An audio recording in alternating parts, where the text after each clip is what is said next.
Swaddling is a technique used to wrap a baby snugly in a blanket to restrict their movement. It can be comforting for infants, especially during sleep, as it mimics the feeling of being in the womb. Here's a step-by-step guide on how to swaddle your baby. Materials needed: swaddle blanket.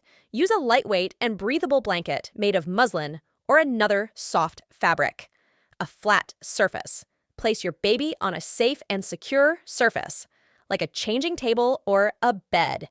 To swaddle your baby, spread a blanket on a flat surface. Fold one corner down and place your baby on their back with shoulders just above the fold. Straighten their left arm, fold the left side of the blanket over their body, tucking it under the right side. Then, straighten the right arm and fold the right side over, securing the ends. Ensure it's snug, but not too tight, allowing some hip movement for proper development. Always place your swaddled baby on their back to sleep.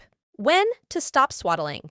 As your baby grows and begins to show signs of rolling over, it's important to stop swaddling to prevent any safety hazards.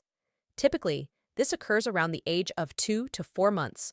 If your baby doesn't seem to enjoy being swaddled or shows signs of discomfort, consider alternative sleep arrangements.